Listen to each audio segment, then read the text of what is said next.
Abirami.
Sandhya Sandhya please, நாம ரெண்டு பேரும் ஆசையா வாங்கின இந்த கிஃப்டையாவது நீ ஏத்துக்கோ.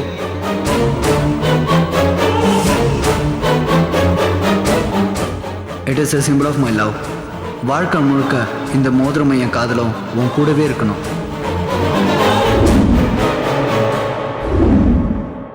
சந்தியா, சந்தியா. என்னம்மா? அம்மா, நீயே திடீர்னு இப்படி ஒரு முடிவுக்கு வந்த? நான் ஊர்ல இருந்து திரும்பி வந்ததை பத்தி கேக்குறியா இல்ல ட்ரெஸ் எடுத்து வச்சதை பத்தி கேட்டியாமா? ஏய், உங்க அப்பா மாதிரி குதர்க்கமா பேசாம ஒழுங்கா பதில் சொல்லு. உங்க அப்பா பாக்குற மாப்பிளைக்கு கழுத்தை நீட்டுறன்னு ஏண்டி ஒத்துக்கிட்ட? பெத்தவங்க பாக்குற மாப்பிளைய பொண்ணுங்க கல்யாணம் பண்ணிக்க சம்மதிச்சா எல்லாரும் சந்தோஷப்படுவாங்க. நீ நம்ம சந்தேகமா கேள்வி கேக்குற? இது நீ ஆசைப்பட்டு எடுத்த முடிவு இல்லடி, அவசரத்திலையும் ஆத்திரத்திலையும் எடுத்த முடிவு.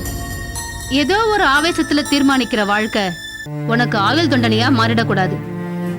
அழிச்சிட்டு மறுபடியும் போடலான்னு சொல்றதுக்கு இது ஒண்ணும் வாசல்ல போடுற கோலம் இல்லடி, உன்னோட வாழ்க்கை. அந்த கவலையில தான் நான் பேசுறேன்.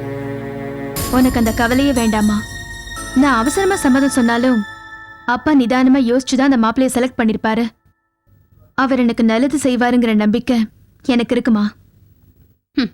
பைத்தியக்காரி, இதே மாப்பிள்ளை பத்தி முதல்ல உங்க அப்பா சொன்னப்போ அவர்கிட்ட நீ சண்டை போட்ட.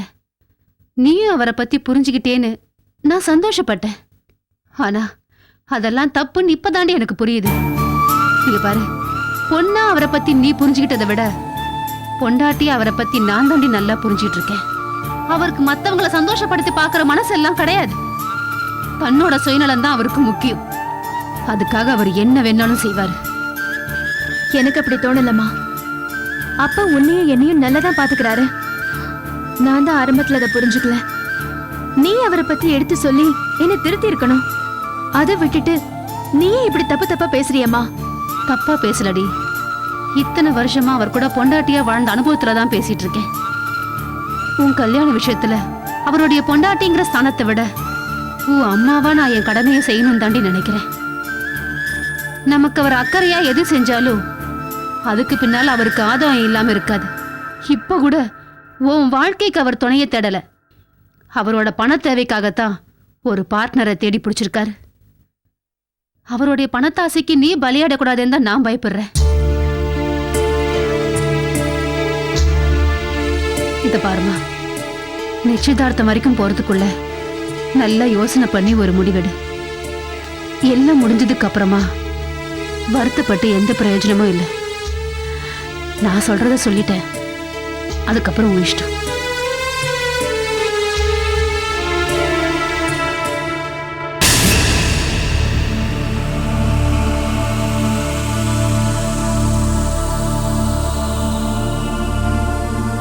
ஆமா, கையில மறைச்சு வச்சிருக்கியா? அது என்னது?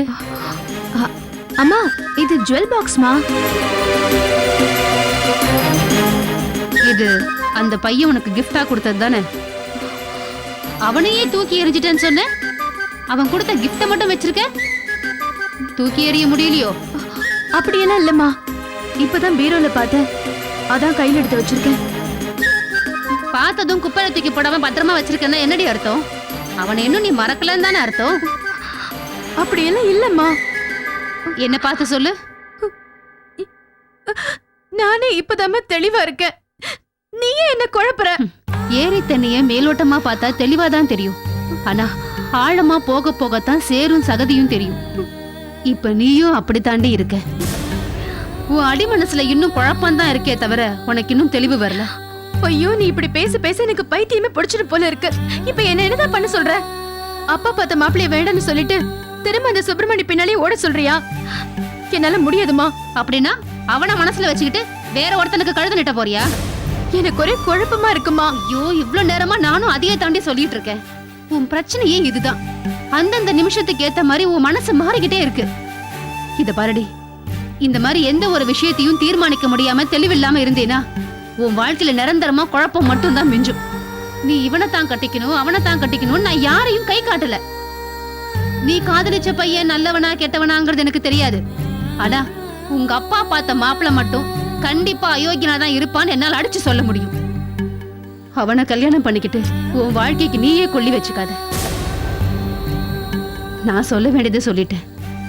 இதுக்கப்புறமும் நீ ஒரு தெளிவான முடிவுக்கு வரலன்னா அந்த கடவுளாலேயும் உன்னை காப்பாற்ற முடியாது.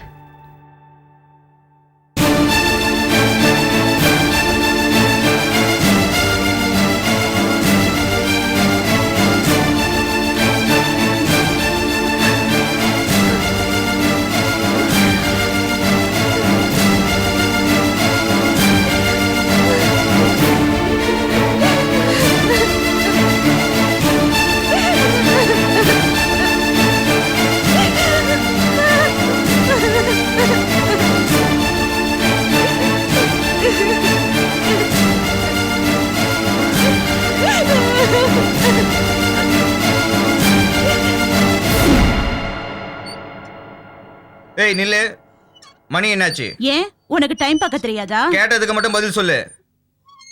9:30 ஆச்சு, அதுக்கு என்ன இப்போ? 9:30 மணி வரைக்கும் வீட்டுக்கு வராம எங்க சுத்திட்டு வர? உன் இஷ்டத்துக்கு வரதுக்கும் போறதுக்கு இது என்ன சத்திரமா? யோ, நான் எங்க வேணாலும் போவேன், எப்ப வேணாலும் வருவேன். அது கேட்க நீ யாரியா? உனக்கு எனக்கு அப்படி என்ன உறவு? உன் வீட்டுக்காரன். ஆ? அது வீட்டுக்கு இன்சார்ஜ் வீட்டுக்காரன், அந்த முறையில சொன்னேன். ம். ஆமா, இவ்வளவு லேட்டா சுத்திட்டு வரியே, உனக்கு ஏதாவது ஆச்சுன்னா உன் குடும்பத்துக்கு யார் பதில் சொல்றது? குடும்பமா? அப்படி ஒண்ணு இருந்தா நான் ஏன் இங்க வந்து தங்க போறேன்? எனக்கு என்ன ஆனாலும் ஏன்னு கேட்க நாதி ஒண்ணும் கிடையாது. உன் அம்மா அப்பா எல்லாம் போயிட்டாங்க. எங்க ஃபாரினுக்கா? யோ, பரலோகத்துக்குயா? நீயும் ஏன் கேஸ் தானா? சொல்லவே இல்ல. நீ கேட்கவே இல்ல. எப்ப பார்த்தாலும் வயிற்று வலிக்கார மாதிரி உம்முன்னு மூஞ்ச வச்சிட்டு இருக்க, சிரிக்கவே மாட்டேங்கிற. உன்கிட்ட போய் நான் ஃபீலிங்ஸோட ஃபிளாஷ்பேக்க சொல்லவா முடியும்? நீ கூட தான் சண்டை கோழி மாதிரி எப்ப பாரு எரிஞ்சிட்டே இருக்க. என்னதான் முட்டி மோதினாலும் சில விஷயங்கள் நமக்குள்ள ஒத்து போகுதுல்ல. ஒத்து போலனாலும் நான் உன்னை விடுறதா இல்ல. சரி, சாப்பிட்டியா? இல்ல, உனக்கு ஆனந்த டென்ஷன்ல சாப்பிடவே தோணல. நீ தானையா போன்னு என்ன விரட்டிக்கிட்டே இருந்த. போய் தொலைஞ்சிட்டேன்னு நிம்மதியா இருக்க வேண்டியதானே? முடியலையே, அது என்னவோ தெரியல ஆர்த்தி. 4-5 நாள் என் கூட இருந்துட்டியா, திடீர்னு நீ கொஞ்ச நேரம் இல்லாம போனதும் எனக்கு ஒண்ணுமே புரியல. ஏதோ ஒரு குறையாவே இருந்துச்சு. இப்பதான் கொஞ்சம் நிம்மதியா இருக்கு. சரி, நீ போய் மூஞ்சி கழட்டு வா, சாப்பிடலாம். யோ, நீ எதனால இப்படி பேசுறேன்னு எனக்கு தெரியல. ஆனா நீ அக்கறையா உரிமையோட விசாரிக்கிறது எனக்கு ரொம்ப பிடிச்சிருக்கியா? ஆர்த்தி, என்னையா? நீ வெளியே போய் சுத்திட்டுலாம் வர, இந்த கலெக்டர் மேட்டரை யார்கிட்டயும் லீக் அவுட் பண்ணலையே? யோ, சொல்லணும்னு நினைச்சிருந்தா வந்த அன்னைக்கே சொல்லியிருப்பேன். பயப்படாத, அதெல்லாம் யார்கிட்டயும் எதுவும் சொல்ல மாட்டேன்.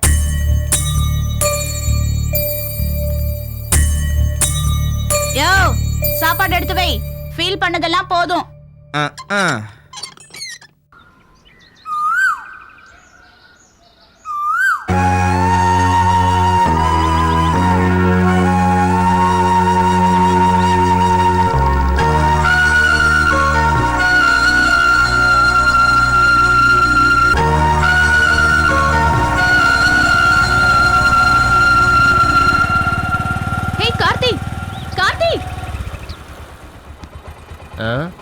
என்ன என்னடா நீ பார்த்தும் ஹாய் கூட சொல்லாம போற? நீ என்ன பெரிய மகாராணியா உன்னை பார்த்த உடனே விஷ் பண்றதுக்கு? ஹேய், நான் உன் ஃப்ரெண்டுடா. என்கிட்ட ஏன் இப்படி எல்லாம் பேசுற? என்னது ஃப்ரெண்டா? அந்த லிஸ்ட்ல இருந்து உன்னை தூக்கி ரொம்ப நாள் ஆச்சு. நான் என்னடா இப்ப தப்பு பண்ணேன்? அடி பாவி, உன் லவ்வர்னு கூட பார்க்காம சுப்பிரமணிக்கு வச்சிய ஆப்பு அது அவ்வளவு சீக்கிரம் நாங்க மறந்துருவோமா? ஏய், அவன் எனக்கு பண்ண துரோகத்தை விட நான் செஞ்சது ஒண்ணும் பெருசு இல்ல. யாரும் உறுதிக்காக என்னையும் அவன் தூக்கி எறிஞ்சிட்டான்ல. சும்மா அதே சொல்லிட்டு இருக்காத சந்தியா. அவன் அன்னைக்கு இருந்த சுச்சுவேஷனுக்கு அப்படிதான் ரியாக்ட் பண்ணுவான்னு உனக்கே தெரியும். ஆனாலும் அதை உன்னால ஏத்துக்க முடியல. அவன் செஞ்ச காரியத்துக்கு முன்னால ஒரு பொண்ணை காப்பாத்தணுங்கிற ஜஸ்டிபிகேஷன் தான் இருந்தது. ஆனா நீ அவனுக்கு செஞ்ச துரோகத்தை எப்படி ஜஸ்டிஃபை பண்ணுவ? உனக்கும் அவனுக்கும் இப்ப டைம் சரியில்லைன்னா நீ அமைதியா இருக்க வேண்டியதானே? அதை விட்டுட்டு ப்ரொடியூசர் கிட்ட ஏன் சுப்புவை பத்தி தப்பு தப்பா போட்டு கொடுத்த? நீ ப்ரொடியூசர் கிட்ட போட்டு கொடுக்காம இருந்திருந்தா சுப்பு நேரம் ஷூட்டிங்ல இருந்திருப்பான். அவன் வாழ்க்கையே ஒரே ஒரு போன் கால்ல காலி பண்ணிட்டிய. என் லைஃபே போயிடுச்சுன்னு அவன் எப்படி ஃபீல் பண்ணான் தெரியுமா? எங்களால சமாதானப்படுத்தவே முடியல. பைத்தியம் முடிச்ச மாதிரி சுத்திக்கிட்டு இருக்கான். ப்ராஜெக்ட் கிடைக்காம போனது கூட அவன் பெருசா வருத்தப்படல. நீ அதை டிஸ்டர்ப் பண்ணிட்டேங்கிறத அவனால தாங்கிக்க முடியல. அந்த ஷாக்ல இருந்து அவன் எப்படி வெளியே வர போறான்னு எனக்கு தெரியல. ஏய், போதும்டா. உன் ஃப்ரெண்டுக்காக ரொம்ப ஓவரா ஃபீல் பண்ணாத. அவன் கேரியரை நான் தான் கெடுத்தேன்னு சொல்றீங்க. நானே ஆரம்பிச்சு வைக்கிறேன். அவனை வந்து என்னை பார்க்க சொல்லு. நான் என்ன உங்க 2 பேருக்கும் மெசேஞ்சரா? உனக்கு தான் அவன் ஃபோன் நம்பர் தெரியும்ல. நீயே ஃபோன் பண்ணி எங்க மீட் பண்ணலாம்னு சொல்லு. நான் எதுக்கு பேசணும்? அவனுக்கு தேவைன்னா அவன் தானே என்கிட்ட பேசணும். அதுதான் நானும் சொல்றேன். அவனுக்கு தேவைன்னா அவனே ஃபோன் பண்ணி பேசுவான். சந்தியா கிட்ட பேசுறாலும் நான் எதுக்காக சொல்லணும்? சொன்னா என்ன குறைஞ்சு போயிடுவியா? நீ எங்க 2 பேருக்குமே ஃப்ரெண்டு தானே. இதை கூட செய்ய மாட்டியா? நீ புரியாம பேசிக்கிட்டு இருக்க சந்தியா. இவ்வளவு நடந்ததுக்கு அப்புறமும் உன் மேல உயிரே வச்சிருக்கான். நீயும் அவனை சின்சியரா லவ் பண்றன்னு எனக்கு நல்லாவே தெரியும். உங்களுக்கு நடுவுல இன்னொருத்தர் வர வேண்டிய அவசியமே இல்ல. ஆனா நீங்க 2 பேரும் ஈகோன்ற ஸ்கிரீன் போட்டு காதலை மறைச்சு வச்சிருக்கீங்க. ஈகோன்றது கரையா மாதிரி சந்தியா. உள்ளுக்குள்ள இருக்க காதலை கொஞ்சம் கொஞ்சமா அரிச்சிரும். பின்னால திரும்பி பார்க்கும்போது காதலும் கிடைக்காது, காதலிச்சவனும் கிடைக்க மாட்டான். உங்க காதலை ஈகோன்ற சாத்தானுக்கு பலி கொடுத்துறாதீங்க. எல்லாத்தையும் மறந்துட்டு நீங்க 2 பேரும் அரை மணி நேரம் மனசு விட்டு பேசினா போதும். எல்லா பிரச்சனையும் சால்வ் ஆயிடும். என்ன சொல்ற? நான் தான் அவன்கிட்ட பேச தயாரா இருக்கேன்னு சொல்றேனே. ஆனா என் மேல இருக்கிற கோவத்தால நான் ஃபோன் பண்ண கூட எடுக்க மாட்டான். என்னை பார்த்தாலும் பேச மாட்டான். இந்த இடைவெளியை ஃபில் பண்றதுக்கு ஒரு பாலம் தேவைப்படுது. நீ அந்த பாலமா இருன்னு சொல்ற. நான் சுப்புவை மீட் பண்ண தயாரா இருக்கேன். ஆனா அவனை சமாதானப்படுத்தி கூட்டிட்டு வர வேண்டியது உன் பொறுப்பு. சரி, உனக்காக அவங்கிட்ட நான் பேசுறேன். ரொம்ப தேங்க்ஸ்டா. ஓகே, அப்ப நான் கிளம்புறேன். சுப்பு கிட்ட பேசிட்டு உனக்கு நான் ஃபோன் பண்றேன். பாய். Bye. ஆமா, உன்னை எங்காவது டிராப் பண்ணணுமா? ரொம்ப நேரமா வெயிட் பண்ணிக்கிட்டு இல்ல இருக்கேன். இல்ல, என் ஃப்ரெண்ட் இப்ப வந்துருவா. நீ கிளம்பு. சரி, ஓகே.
மேடம், மேடம், ஏன் நிக்கிறீங்க? Please Leh down. டாக்டர், நீங்க என்ன இப்ப டிஸ்சார்ஜ் பண்ணணும். மேடம், நீங்க ரெக்கவர் ஆகி 2 நாள் தான் ஆகுது. இன்னும் கொஞ்சம் ரெஸ்ட் எடுத்தீங்கன்னா உங்க ஹெல்த் இம்ப்ரூவ் ஆகும்ல. டாக்டர், நீங்க என் மேல வச்சிருக்கிற கன்சர்னுக்கு ரொம்ப ரொம்ப நன்றி. ஐ ரியலி அப்ரிஷியேட். ஆனா நான் ஒரு கவர்மெண்ட் சர்வெண்ட். எனக்கான வேலைகள் பொறுப்புகள் நிறைய காத்துட்டு இருக்கு. அதெல்லாம் தெரிஞ்சு என்னால இந்த பெட்ல எல்லாம் படுத்துட்டு இருக்க முடியாது. என்ன சுட்டவள அங்க ஜெயில அடைச்சு வச்சிட்டு இருக்கீங்க, என்ன இங்க அடைச்சு வச்சிட்டு இருக்கீங்க. இடம் வேறையா இருக்கே தவிர தண்டனை எல்லாம் ஒண்ணுதான். மேடம் நான் என்ன சொல்ல வரேன்னா, டாக்டர் ஸ்ரீதர், நீங்க என்ன ரொம்ப கஷ்டப்பட்டு குணப்படுத்திருக்கீங்க. I really appreciate that. Thank you very much. ஆனா இப்போ உலகத்தை சந்திக்கிறதுக்கு நான் தயாரா இருக்கேன். மேடம் நான் இப்போ என்ன செய்யணும்? நாளைக்கு நான் டிஸ்சார்ஜ் ஆகணும். அதுக்கான எல்லா ஏற்பாடையும் செய்யுங்க. ஓகே மேடம், நான் ரெடி பண்றேன்.